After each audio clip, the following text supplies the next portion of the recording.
Are you feeling stuck and unmotivated? In this episode, I will reveal 4 powerful techniques to get you feeling lit up and reignite your passion for life. You'll discover 2 practical strategies and 2 essential mindset shifts that will help you to break free from procrastination and make really meaningful progress, massive momentum towards your goals. Stay tuned. Welcome to the Bliss Movement, a podcast for big-hearted, driven women daring to be great who know that this starts by pouring love into themselves first. I'm Dr. Fee. I'm passionate about helping women to stop tuning out and burning out, but to tune within, reconnect with your heart, feel lit up, follow your bliss, and live life on your terms. So, get ready to expand your life beyond what you thought was possible when it comes to healing, wealth, love, purpose, and leadership.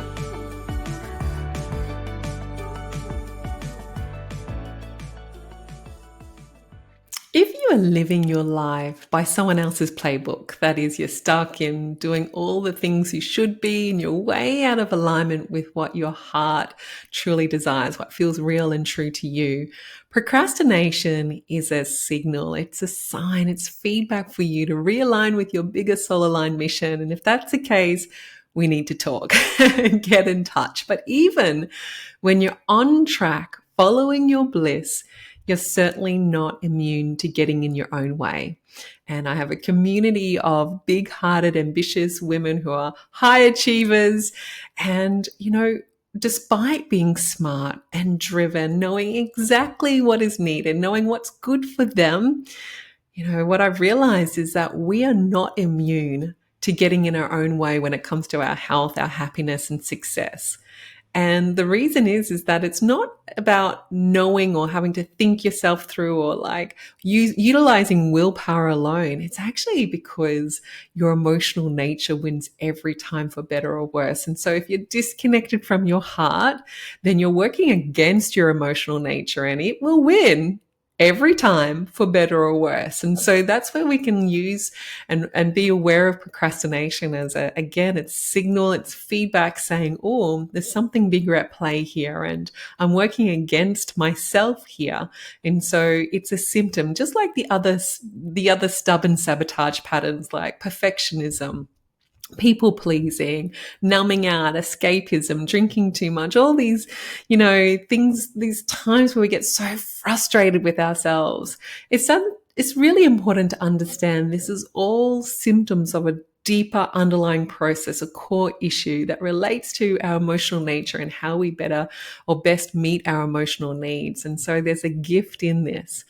Now, in my beautiful Bliss sisterhood, procrastination shows up in a couple of ways. Often I'll have women reaching out to me because they're at a crossroads in their life where they've embarked on this massive, massive project, like completing a PhD or doing postgraduate studies or like just taking on so much at work, high achievers who often have like a people pleasing or perfectionistic type tendency. Sometimes it's like, getting to a point where even though what they know they need is to get the work done, they find themselves getting very distracted, getting caught up in the drama of life, not block and tackling, like really just feeling like the wheels are spinning, and no matter what they try, it's very hard to actually feel like they're getting ahead. And so with that, they just spiral into more negative emotion, more angst, more shame, and a sense of disappointment, a sense of failure, and it becomes very, very exhausting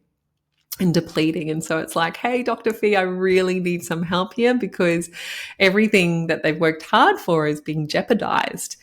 And the other way is that even with women who are finding that themselves to be highly productive and like getting through their work and maybe not experiencing the fatigue or the physical symptoms that go with burnout and depletion, but actually still procrastinating on what's most important to them. So they're not able to break out of these patterns of being really obsessively busy at work, or saying yes to their boss, or pouring all of their time and energy and love into one area of life, even though what they know is best is really nurturing the relationships with their kids and ensuring that they pour love into themselves and take care of their own health, because otherwise it's this pace is not sustainable. And so procrastination can play out in that way as well. So we've got a lot to cover in today's session. I'm really excited today's episode, and I'm going to take you through 4 steps that are really powerful techniques to help you, to guide you to really come into more flow and what's more congruent, tapping into your heart, what's more congruent to your dream, so that you actually feel your life rather than sabotage it. So let's have a look. And we're going to start with the 2 strategy techniques. And the first is, our to-do list. Have you noticed that it's never ending? Even though we have the desire to tick it all off and we get that kick of that boost of dopamine, doesn't it feel good? And I'm sure you're like me, like most women in my community, it's like there's even a temptation to put things on your list and then cross it out just so you can get that dopamine hit of crossing it out. And if that's you, I get it, sister. It's nothing to be ashamed of. It's like we're giving ourselves what we need, but it's not necessarily in the most healthy or resourceful way. And let's just face it, we've got so much evidence right now that no matter how much we put it on our list and tackle it and get it off, are we actually going to stay there for very long? Our list just gets full again and again and again. And this isn't a bad thing. This is a good thing. We want to have a really full, complete, purpose-filled, meaningful life. And so I'm not opposed to having a list, and we got to shift our relationship to that. And so when we have a to-do list, what my first strategy suggestion is for you, and I invite you, is to really prioritize your tasks and tackle the one thing to feel successful now. And so often what we do is I can't feel successful. I can't rest. I can't celebrate. I don't feel accomplished. I can't relax until I get through it all. You get to change the rules. And in fact, if you don't, you're going to be stuck in what I refer to as the suffering gap. And there's an episode on that. I encourage you to tune in and listen to that, because it's very, very powerful.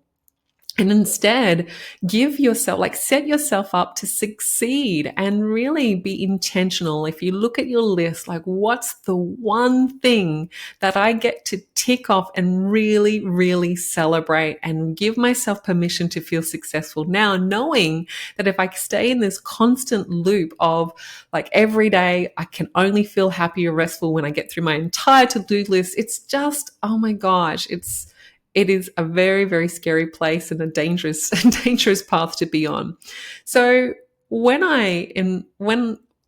you do this, it's really this permission giving process. And I'm going to invite my experience when I really choose the one important item. I look at the start of my day, I look at my list, I'm like, okay, this is the one thing that's essential. And you look at it and be like, oh my God, I've got so many competing priorities that are all really important. Well, that's okay. You still choose one important item that you need to tackle today. And then it becomes this skill that you cherish, because what you're doing is that you're really honoring yourself. You're really meeting your emotional needs as you embrace your to-do list. And you're going to really cherish that feeling of success that you give yourself as you embrace this technique. Okay, step number 2. So technique, which is a strategy. Number 2 is chunk it down to bite-sized tasks. Now, I love, and my clients have had a lot of success with the Pomodoro technique. So you can Google that.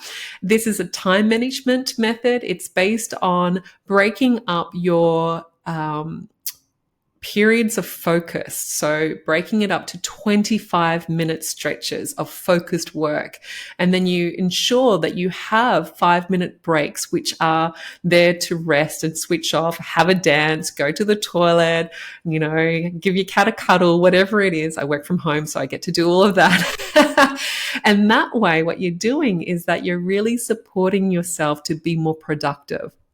And I just love it. This helps me to approach work in the right way. It helps me to get a sense of momentum. So if you just imagine at the base of the mountain, you're looking up at the top of the hill, it just feels so overwhelming. If you're just like, all right, I'm going to sit down and I'm going to do 25 minutes and then I'm going to have a rest. I assure you what you'll notice is that you actually get started, you get into something, and then that fuels momentum and a sense of progress. Now, let's look at number 3. And this is now we're shifting into a mindset shift. And this is really, really powerful because we've got to look at what really is at play here. And you can't think your way out of procrastination. Like so many of my clients, I do this myself. I'm sure you're doing it. If you're tuning in, this will probably resonate. Where we're just like, I'm doing it again. I promise tomorrow's going to be different. And we kind of shame ourselves into behavior or into progress, or we try and use willpower. Now, willpower may work for a period of time, but it is in a finite level. Like we only have a limited amount of willpower. And if we're feeling tired or stressed out or out of routine, then you'll notice that your sense of willpower, which is a function of your conscious mind. So what I mean by that is that only 5 to 10% of the time are we actually conscious of what we're thinking, the choices we're making. The rest of it is governed by our subconscious mind. Okay. It's sort of like the undercurrent. It's like the bigger chunk of the iceberg. The conscious mind is like the tip of the iceberg. And so this is where, the inner work that we do, the mindset work we do, we want to ensure that it is effective enough to create a shift in the subconscious mind, because this is the automaticity. This is the unconscious programmings that are running the show and really determining the decisions we make and the behaviors that we are taking and the actions we take and ultimately the outcomes. And so it's really important to understand that willpower is a function of the conscious mind. And so it's only as good as that.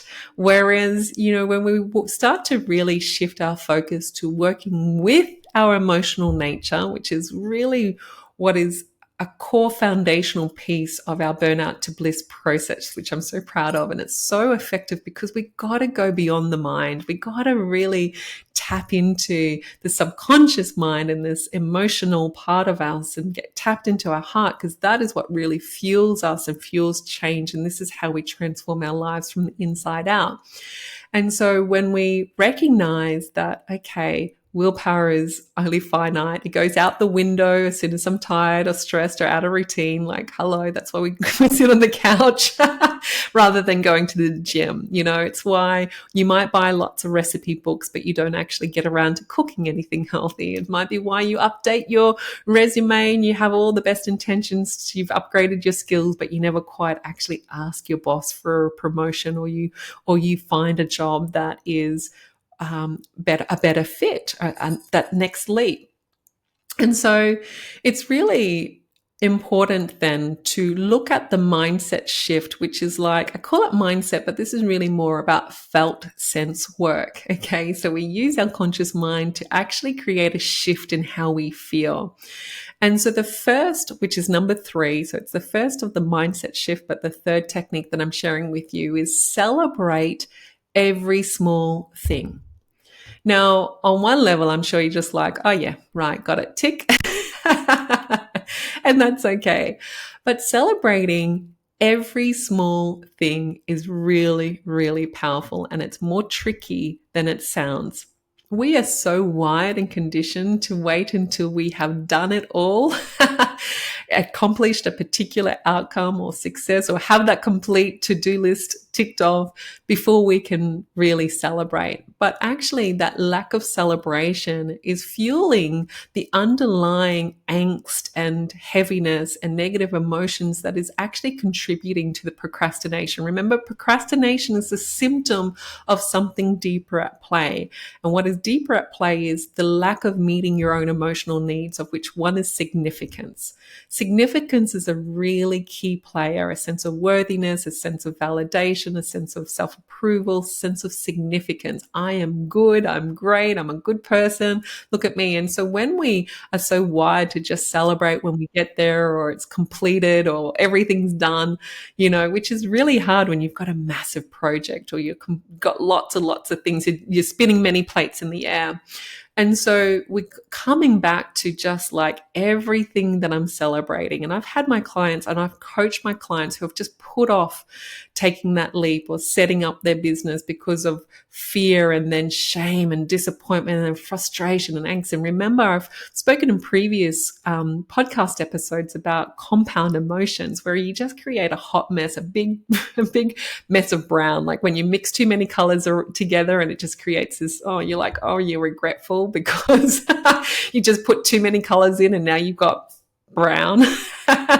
Well, what happens, how celebrating the small things works is because you're starting like little bit by little bit, meeting your emotional need of significance. And with that, momentum then grows. And it's like your pattern interrupt of life where you're like, and I really want you to reflect upon how you do celebrate yourself. Like, do you find that really easy? Like when I received my Masters of Public Health with distinctions, it was kind of like I got it in the post and I went, oh yeah, I didn't even open it up. I just saw what it was, where it come from. And I just shoved it in the cupboard. I was like, yeah, I'll look at that one day. And that's how I celebrated years of my life, the whole process of doing a master's, putting in so much effort that I got distinctions. And that's how I celebrated it, right? And I'm certain that there are many of you who are tuning in who are similar. It's just like, next, tick that off. All right, next. And you forget to celebrate. And so when your willpower starts to waver because you're becoming more and more depleted because you're living in autopilot mode, stuck in a survival state, and you're not actually meeting your emotional needs, what you've used previously will not support you with your drive, productivity, and passion and momentum right now. Celebrate every small thing. So as I was saying, I've supported clients who have struggled with getting their business up and going, or they're finding themselves procrastinating, doing the marketing, or these particular things that they don't want to do. And so I've helped them to chunk it right down to really celebrating getting their laptop, opening it up on their desk, and then they go celebrate.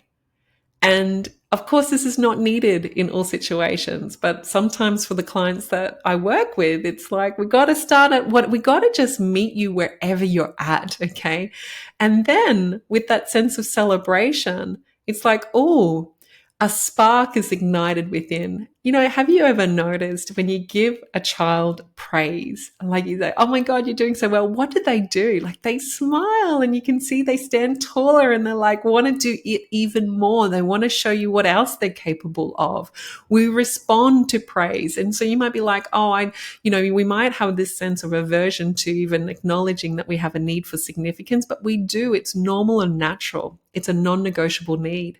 And so meeting that where you're celebrating you, break it all down, and then that creates momentum. And doing that alongside technique number 2, which is the Pomodoro technique, where you've chunked it down to bite-sized tasks and, block and tackling the things that you got to do, just get started. Those two together will fuel your progress. Okay. When you have more fun with anything, when you sprinkle fun into it, when you celebrate every step of the way, not just when you get there, I assure you the outcome's going to be vastly different. Progress will be rapid. You'll become way more productive because when we have fun, we're more likely to do it, okay? And so you might be like, well, how do I celebrate, Dr. Fee? Sweetheart, it's a great question to ask, and you get to do it any way that feels right to you. I will celebrate with dancing. I'll celebrate with getting a beautiful cup of tea, and I have beautiful room sprays here, aromatherapy. I'll celebrate with that. There's so many different ways. I'll go out and I'll go give the cat a cuddle, and I'll just give myself like a couple of minutes of just hand on heart and be like, well done. That was really challenging. But you did it. I'm so proud of you. And so just let the discomfort of not knowing how do I celebrate myself, because you're so used to kicking goals and so used to doing, like, moving mountains and doing all these things. Just give yourself a break and just be like, treat yourself as this with gentleness and just cheer yourself on every step of the way. Now, that sort of supports us with step number 4, technique number 4, which is the second mindset shift. And of course, I'm going to keep coming back to this because this is my thing and this is what makes all the difference in life. This is the key to transforming your life from the inside out. And it is pouring love into yourself so that you truly meet your emotional needs, your emotional self. I have experienced times in my life where I've received a vision or a desire. And I remember this right now. Like, I was working with a mentor. I was in this incredible business community. I thought I was heading down the direction of setting up a mixed medical naturopathy empire to support people all around Australia in this new model of healthcare. But actually, what came through during that mentorship is that I wanted to go online because that was more in alignment with my values of freedom and impact and income. And I was like, yeah, that's where I need to go. And so that in itself was amazing. But what really hit me was a sense of potentiality and like, whoa, that is so big. Like, I could see it, I could taste it. And sometimes, and I work with women who have huge, like, it's not that they can't imagine, or it's not that they don't have an awareness of the potentiality for their life. But when they do, it can feel really daunting. And when you're really looking at it, it can feel, whoa, way overwhelming. And one of the women in my business communities, she said to me, I shared this with her, and she just looked at me and she said, Fee, how do you eat an elephant? And I was like, that's really, what a weird question to ask. I was like, well, actually, I don't eat elephants. But she's like, how do you eat an elephant? I was like, oh, I don't know. She's like, one spoonful at a time. And I was like, got it. And when we focus on the bigness of things, of course it leads to overwhelm, because it really, we're not meeting our need. We're stepping outside. We're getting so caught up there, versus actually right now, what's most important is pouring love into myself and recognizing I have a need of assurance, which is certainty, safety, attention and approval and love. There's things that I need right now to support myself to be present.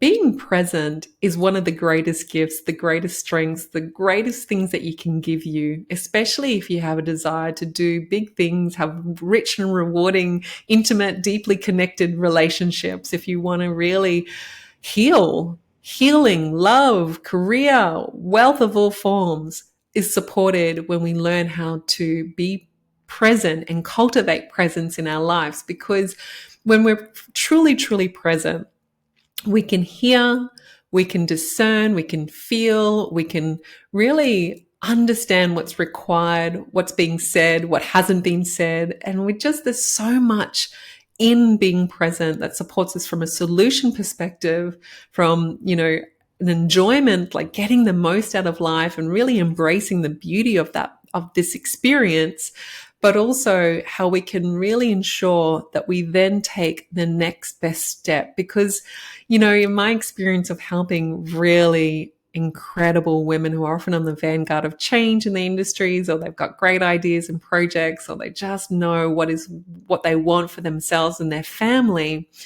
they have these ideas, and we can lose ourselves by getting caught in the how. And when that happens, we then get overwhelmed. And when we get overwhelmed, we procrastinate and we get really stuck.